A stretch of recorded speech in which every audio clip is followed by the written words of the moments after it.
បាទសួស្តីបងប្អូនដែលនិយមតាមដានបណ្ដាញសង្គម YouTube ទាំងអស់ជាទីគោរពបាទថ្ងៃនេះផងដែរខ្មែរក្រែ5សូមណែនាំបងប្អូនអំពីគ្រឿងចាក់បាទឃ្លាំងរកគ្រឿងចាក់ហើយខ្ញុំសូមបង្ហាញពី model Excavator មួយគឺ CAT បាទដែលពាក្យពេញថា CAT350L model វា 350L បាទហើយមុខកាត់របស់វា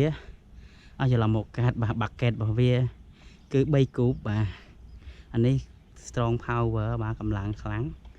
បាទអានេះគឺ Excavator តរីខ្នាតធំបាទនេះសា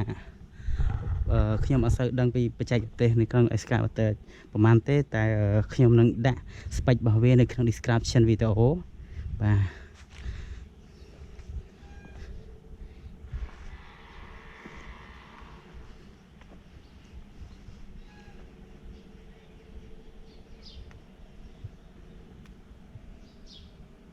បាទ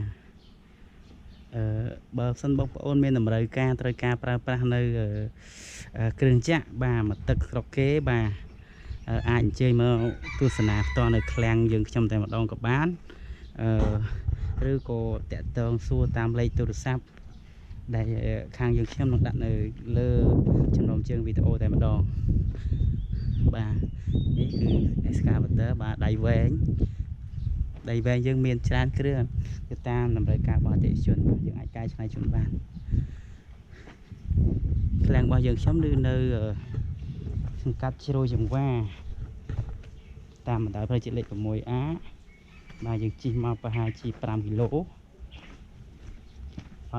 បត់ឆ្វេងបាទសូមអរគុណសម្រាប់ការទស្សនាដោយសារខាងបច្ចេកទេសគឺខ្ញុំអត់សូវដឹងពីភាសាបច្ចេកទេសរបស់វាខ្ញុំសូមអភ័យទោសផងបាទបើមានចម្ងល់អីអាចតាក់ទងទៅលេខទូរស័ព្ទអ្នកលក់ផ្ទាល់ដែលគាត់ដឹងច្បាស់លម្អិតអំពី Excavator ពីគ្រឿងចាក់អីមួយបាទសូមអរគុណ